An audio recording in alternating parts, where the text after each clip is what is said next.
श्रोताओं की बात को समझकर सुनकर के बात करे, इसको बोलते हैं शास्त्रार्थ। ये भी सत्संग में ही आता है। शास्त्रार्थ करिए, बिना शास्त्र अर्थ किए तुम्हारी गुत्थी सुलझेगी नहीं। जो मन में आता है सो बोल जाते हो। चुपचाप श्रोता बेचारे, इन्हें क्या है, भेड़ की तरह हाँक लो। ये सत्संग लाभ नहीं देगा। और सबसे अच्छा सत्संग तो होता है आमने सामने। प्रश्नोत्तरी, उत्तर प्रति उत्तर। लोमस ऋषि काकभूषण, याज्ञवल्क्य भारद्वाज, ये हुए हैं ना शिव पार्वती, ये रामचरितमानस में आए हैं। ये सत्संग है। इससे जो है मेरा मन तैयार होता है, और मन तैयार होता है तो फिर अकेले में इस असत्य से प्रीति हटने लगती है और अपने स्वस्वरूप सत्य आत्मा से प्रीति जुड़ने लगती है। और फिर जो आनंद की अनुभूति अकेले में आती है, उसका नाम सत्संग है। हम अकेले वाला सत्संग पसंद ही नहीं करते।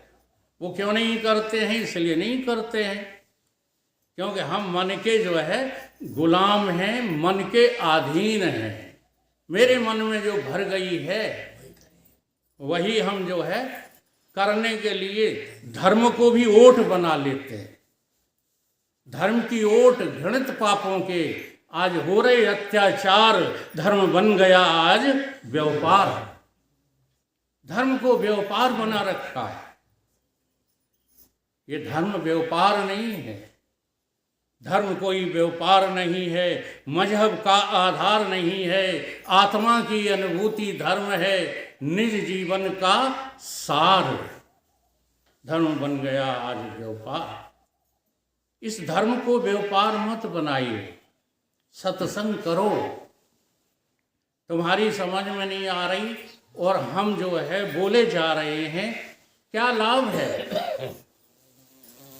इस तरह तो जो है आप प्रपंच में अपना समय बर्बाद कर रहे थे, वैसा ही यहाँ कर रहे हो। बात वो जो है सुनो जो तुम्हारी समझ में आए। वक्ता बात वो कहे जो श्रोताओं की पकड़ में आए। श्रोता वक्ता ज्ञान निधि, कथा राम की गुण। किम समझे यह जीव जड़, काली मल ग्रसित। अच्छा, कली का मल क्या है? हम लोग सिर्फ बोलते रहते हैं कि माया के चक्कर में पड़कर होत बड़ी हैरानी। माया चक्कर डाले हुए है। माया को तुमने कभी देखा है? अगर माया को तुमने देखा नहीं है तो दोषारोपण क्यों लगाते हो माया के ऊपर? ये माया क्या है? देखिए रामचरितमानस में ये प्रसंग आया है। भगवान राम और लक्ष्मण एकांत में बैठे। ये है सत्संग, देखिएगा। खास भाई हैं। आज की स्थिति बताऊं, सगे भाई को तो छोड़ो, यह तुम्हारा हमारा जो है दूर का भी रिश्ता है तो तुम मुझे गुरु की दृष्टि से सुन ही नहीं पाओगे। सगे भाई की तो बहुत दूर की बात है। सगी पत्नी और पति की तो दूर की बात है। शारीरिक संबंधों में अगर जो है कोई संबंध है तो आप गुरु और शिष्य का नाता स्थापित कर ही नहीं पाओगे। करके दिखाओ, नहीं हो पा रहा। वही रोज के भैया है, वही रोज का लड़का है, पुत्र हमारा, वही रोज के पिता हैं। ये हमें क्या समझाएंगे? हमें तो समझने के लिए कोई परम विद्वान, खड़ंगाद वेदो मुखे शास्त्र विद्या, कवित्वाद गद्धम सुपद्धम करोति, ऐसा व्यक्ति चाहिए। ऐसे व्यक्ति के द्वारा हम सुने तब तो हमारी वैल्यू है।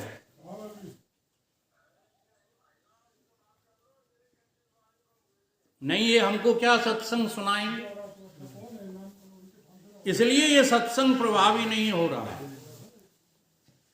सत्संग का कोई प्रभाव क्यों नहीं पड़ता है? उसकी वजह क्या है? उसकी वजह ये है कि न तो हमको जरूरत है भगवान की, किसको? वक्ता को, और न श्रोता को भगवान की जरूरत है। तो क्या ये फिर सत्संग के नाम पर एकत्रित क्यों हो जाते हैं?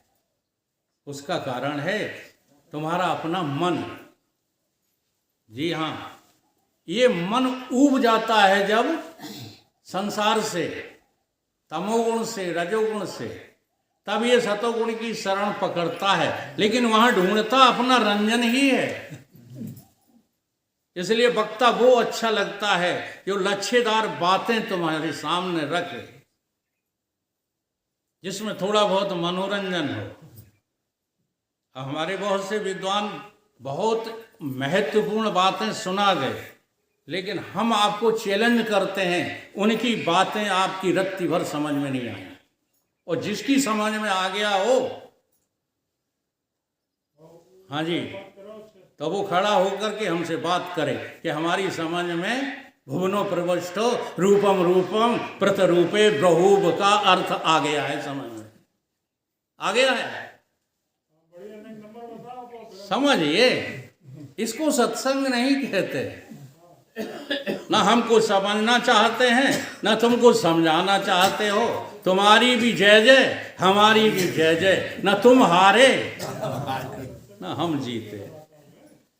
ये सत्संग नहीं है। सत्संग करो अपने जीवन का कल्याण करने के लिए, सब कुछ न्यौछावर करने के लिए, तब तो ये बातें जो है समझ में आएंगी।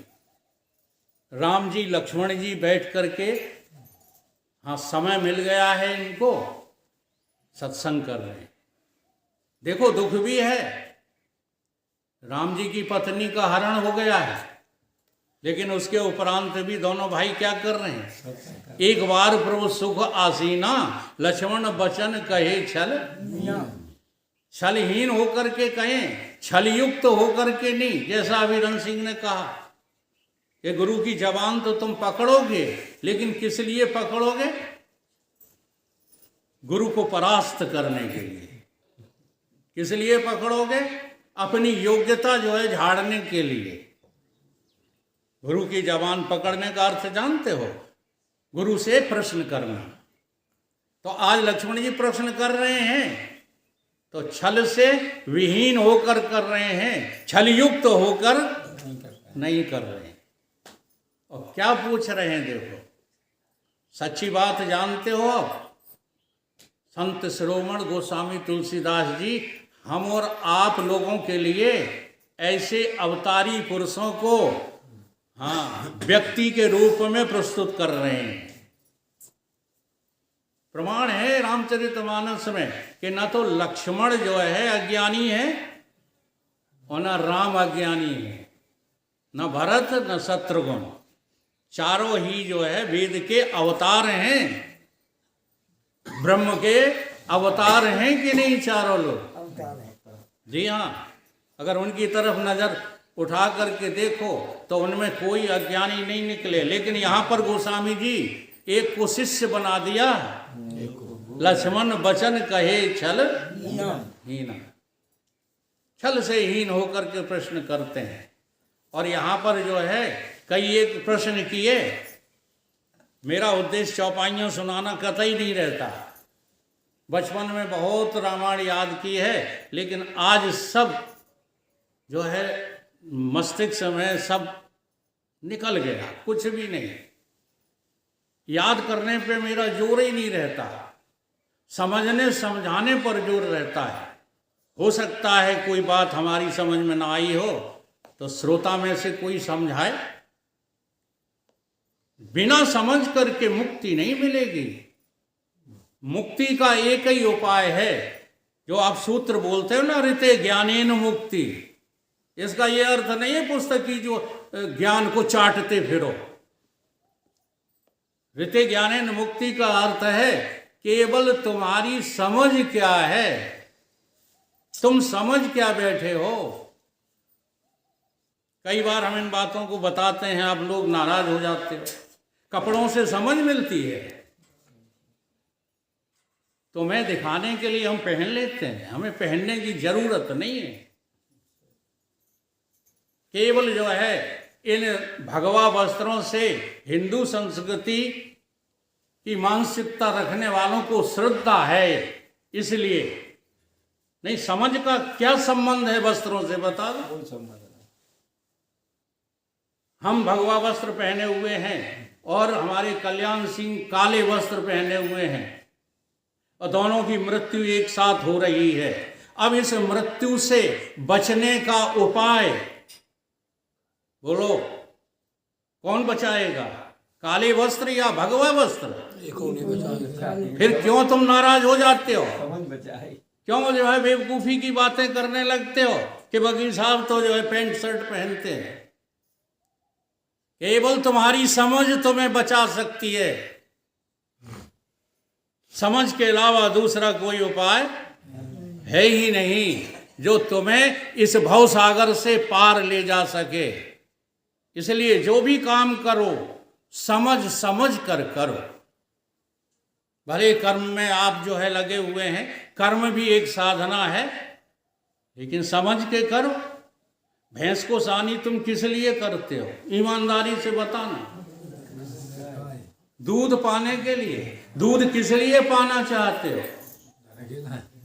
बोलो, दूध किस लिए जो है पाना चाहते हो? बेच करके धन इकट्ठा करने के लिए। ये धन तुम्हें किस लिए चाहिए? आवश्यकताएं कितनी होती हैं? रोटी, कपड़ा और मकान। आवश्यकताओं की पूर्ति के लिए अगर जो है धन की जरूरत होती तो एक भैंस पर्याप्त थी, फिर आपने 16 क्यों बांध रखी है? पैसा वाले हो गए। बहुत विचार की जरूरत है। तो कर्म करो कामनाओं और वासनाओं से रहित होकर के, तो कर्म ही आपको कहाँ पहुंचा देगा? समझ तक पहुंचा देगा। कौन सी समझ? जिससे मुक्ति प्राप्त होती है, उस समझ तक। ऐसे ही पूजा करो, पाठ करो, मना कौन करता है? भक्ति करो, लेकिन समझ के कि ना समझी से। देखो, बहुत समझ की बात है। अगर आप जो है विचार करना शुरू कर दो तो ये समझ बढ़ने लगे। एक आदमी आगरा से आ रहा है ग्वालियर, ठीक है, और एक जो है पूरब दिशा से आ रहा है ग्वालियर, एक उत्तर दिशा से आ रहा है ग्वालियर, और एक दक्षिण से आ रहा है। चारों दिशाओं से जो आदमी आ रहे हैं, उनके अनुभव सबके अपने रास्ते के अलग अलग होंगे कि नहीं? अलग अलग। लेकिन पहुंचना कहाँ है? बात समझ में आ रही है? तो चाहे तुम कर्म करो, चाहे भक्ति करो, चाहे जिस रास्ते से आओ, लेकिन सिद्धांत में तुम्हें पाना क्या है? भक्ति के द्वारा भगवान चाहिए या संसार के सुख चाहिए? कर्म के द्वारा भगवान चाहिए या संसार के सुख चाहिए? और योग के द्वारा, समाधि के द्वारा भगवान ही चाहिए। तो इतनी ईमानदारी आ जाए तो सत्संग प्रारंभ हो जाए। इसी में तो हम बेईमान हैं। इस कारण से कहते रहते हो माया के चक्कर। तो आज लक्ष्मण जी यही 4-5 प्रश्न पूछ रहे हैं। ज्ञान, विराग और माया, से भगत करो। हाँ, और भगति, यही 4-5 प्रश्न पूछ रहे हैं। तो सबसे इम्पोर्टेंट लगा राम जी को कि जो चीज़ पहले हटना चाहिए वो उसके हटे बिना न हम ज्ञान बता पाएंगे, न वैराग बता पाएंगे, न अविद्या बता पाएंगे, और न ज्ञान वैराग भक्ति बता पाएंगे। कुछ नहीं बता पाएंगे माया को बताए बिना। तो सबसे पहले उन्होंने क्या बताया? माया। उन्होंने नहीं कहा था कि तुम सबसे पहले माया को बताओ। वे तो पूछ रहे थे, कहो ज्ञान, विराग और माया। लेकिन समझदार व्यक्ति वही होता है जो सामने वाले को देख ले कि आखिर हाँ इन्हें चाहिए क्या।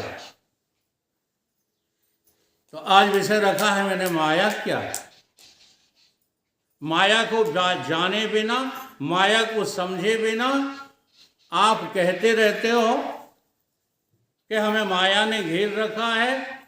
असल में तुम्हें भगवान की जरूरत नहीं है। और नहीं तो इस माया को अब तक आप जान गए होते।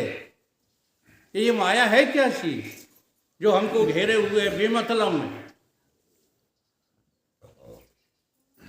तो माया का अर्थ करते हुए कहते हैं भगवान राम।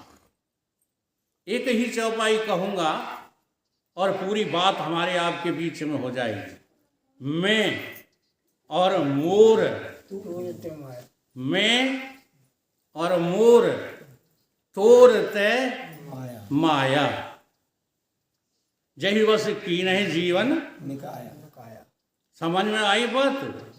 मैं और मोर, आपने कभी अपनी मैं पर विचार किया। देखो सब लोग मैं बकरे की तरह चिल्लाते रहते हो, लेकिन कभी इस मैं को धीरज धारण करके एकांत में सोचा कि हम मैं किसको कहते हैं, मेरा किसको कहते हैं। मेरा क्या क्या है और मैं कौन हूं। मेरा मकान है? मेरा मकान, मेरी दुकान, दुकान वाले आज आई ही नहीं। हमने तो मोबाइल करो तो मेरी कार, मेरी मोटरसाइकिल, और तो और छोड़ा बाबा कहें मेरा आश्रम। ये जो मेरा मेरा कहते हो ये मेरा है। देखो बिना समझे नहीं कहना, समझ के कहो ये मेरा है या नहीं है। तो फिर किसका है? ये झूठी बात। ये रटी रटाई बातें बोलते रहते हो ना, इसी कारण से सत्संग का कोई प्रभाव नहीं होता। अच्छा मोटरसाइकिल किसकी है? मेरी नहीं है, तब किसकी है? तो ऐसे बोलो ना, जो चीज जिसकी है उसी को सुपुर्द करते जाओ। फिर ढूंढो माया कहाँ मिलेगी।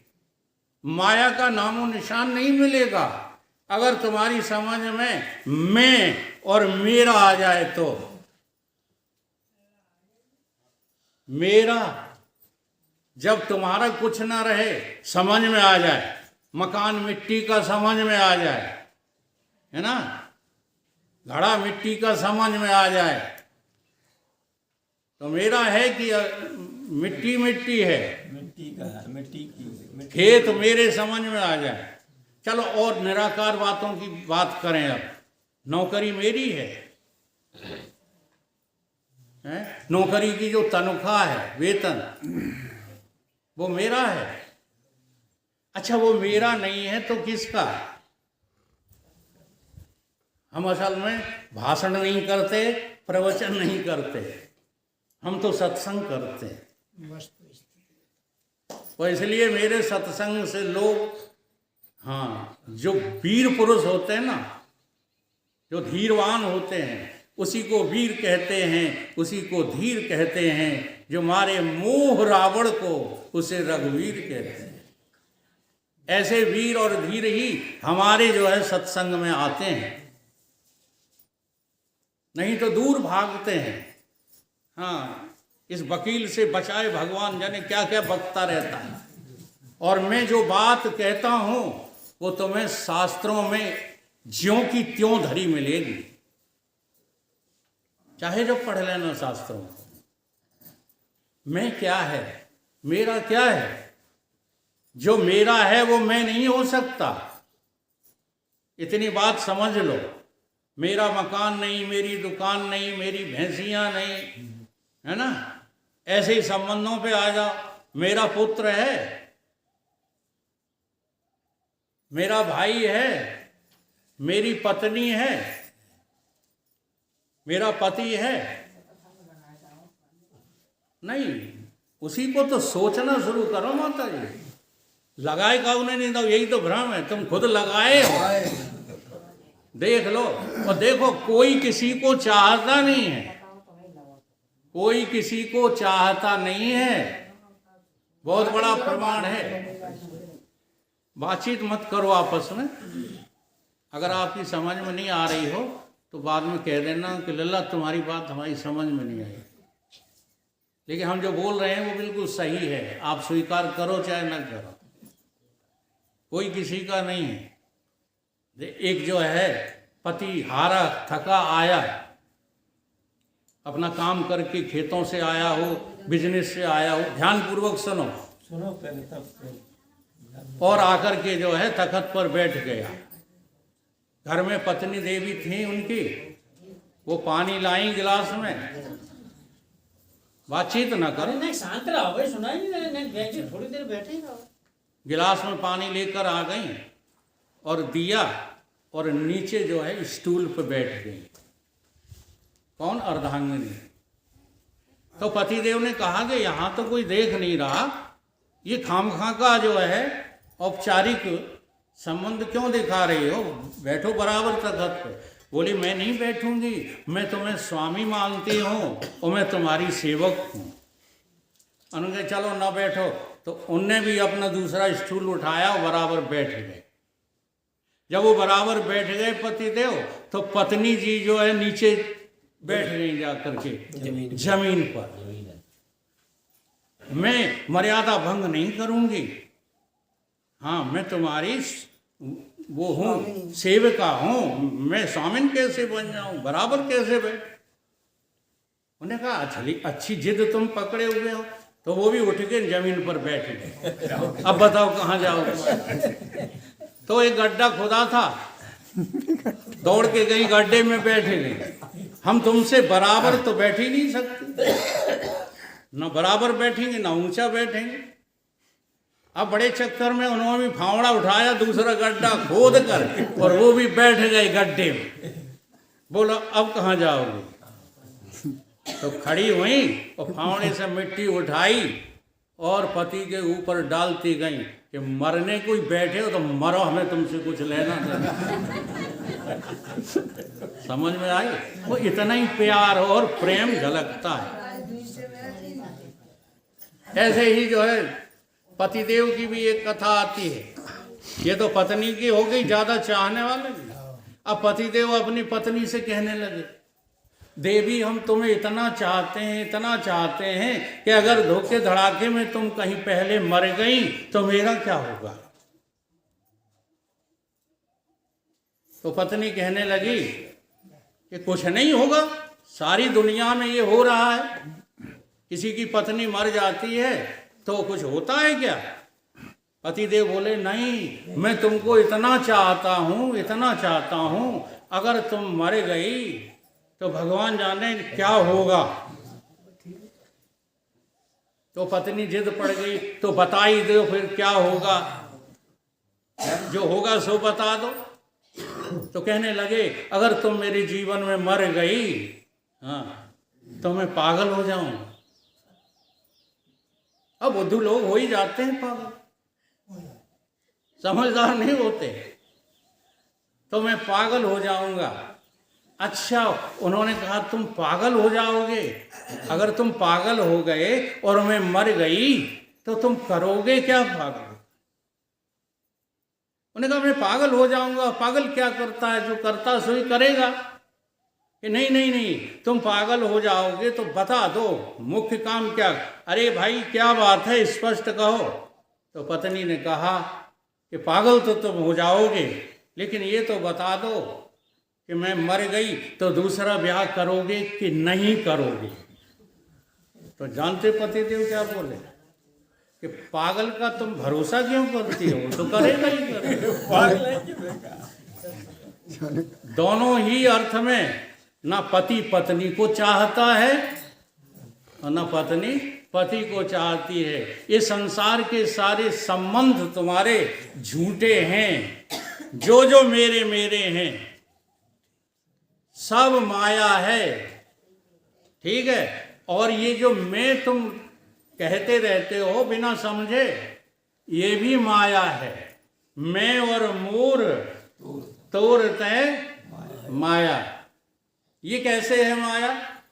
तुम किसको मैं कह रहे हो? तुम्हारे पास दो मैं हैं, ये सबको पता है, किसी को पता नहीं है। अगर थोड़ा बहुत पता भी है तो शास्त्रों को याद कर लेने से पता है। एक मैं शाश्वत में है, एक मैं सदा रहने वाली में है, दूसरी मैं जो है वो परिवर्तनशील है, मिट जाने वाली में है। ये याद कर लिया है कि अनुभव है? ध्यान दो, हम नहीं कहते कि तुम शास्त्रों को पढ़ो नहीं, अध्ययन न करो, लेकिन उनका अध्ययन करके तुम प्रपंचिक बातों में ही अपना जीवन खो रहे हो, तो तुम समझदार हो। यहां पर झांक कर देखो, यहां दो मैं मिलेंगी तुम्हें। एक मैं, हाँ, जो माइक है, हाँ, और एक मैं वो गुणातीत है, वो तीनों गुणों से परे है, कलातीत है, मायातीत है। क्या उस मैं को तुमने कभी देखा? बस उपनिषदों से, शास्त्रों से गुणा भाग करके कहते रहते हो, उसको कोई देख नहीं सकता। न तद्भाष्यते सूर्यो न शशांको न पावक। क्या यार तुम जो है रटते रहते श्लोकों को। उसे देखने के लिए तो तुमको जो है मनुष्य की बुद्धि मिली है। अब शास्त्रों को ठीक ढंग से समझ नहीं पाते हो तो कहते हो उसे कोई प्राप्त ही नहीं कर सकता। तो फिर क्यों लगे हो पूजा पाठ में? सही है। अगर तुम्हें भगवान नहीं मिल सकता तो हैरान काय को है? हाँ, तो फिर सत्संग क्यों करते हो? कथाएं क्यों सुनते हो? पूजा पाठ क्यों करते हो? मूर्तियों पे जल क्यों चढ़ाते हो? विचार करो। हम यहाँ किसी का खंडन करने के लिए नहीं बैठे। हम तो ये चाहते हैं कि तुम पूजा करते करते, भक्ति करते करते उस भक्ति को समझने लग जाओ। इसलिए सत्संग सुनाते हैं, क्योंकि मेरी समझ में आया है वस्त्र भले ही नहीं बदले, लेकिन सब कुछ हमने बदलते हुए देखा और बदलने वाली चीजों में अपनी हानि ही देखी। इसलिए वहां से हटते गए। हम अभिमान नहीं करते कि हम त्यागी हैं। त्याग व्याग हमने कुछ नहीं किया, केवल समझा है कि ये चीजें त्यागने योग्य ही थी। कोई हमने हाँ किसी के ऊपर एहसान नहीं कर दिया, लेकिन समझ में आ गई बात। और समझ में ना आ रही हो तो तुम कितना भी बड़ा त्याग करो, वो त्याग है क्या? कुछ भी ग्रहण करते रहो ना समझी से। धनवान, बलवान, कीर्तवान, वैभववान, ऐश्वर्यवान बने रहो। तुम्हारी समझ में कुछ है कि तुम कुछ भी नहीं हो? सारा जीवन तुमने व्यर्थ गंवा दिया ये सब चीजें बटोरने में। आती है बात समझ में? आज भी जो है कहाँ लगे पड़े हो देखो। कहीं तुमको भ्रम तो नहीं हो गया कि सत्संग के द्वारा भी हम मान ही को जो है परेशान हैं। सत्संग के द्वारा हम वैभव ही चाहते हैं। कथाओं के द्वारा हम बटोरने में लगे पड़े हैं। ऐसा कहीं तो नहीं हो रहा। और तब नहीं होगा जब तुम सच्ची बात को समझोगे कि तुम्हारे पास एक माया की मैं है और एक भगवान की मैं है। इससे परहेज न करो। भगवान जब भी मिलेगा तुम्हें अपनी मैं के रूप में ही मिलेगा। जब तक तू के रूप में है तब तक भगवान के साथ, अभी सिसोदिया जी बोल गए क्या? प्रभुता को सबको चाहे। हाँ, साधु, सन्यासी, बैरागी, त्यागी सब प्रभुता को ही चाह रहे। प्रभुता को सबको चाहे, प्रभु को चाहे न कोई। क्यों? क्योंकि प्रभु तू के रूप में नहीं मिलेगा। वो के रूप में नहीं मिलेगा, यह के रूप में नहीं मिलेगा। प्रभु तो जब भी मिलेगा तब तुम्हें तुम्हारी मैं के रूप में मिलेगा। मैं के आगे मैं खड़ी, मैं ही गई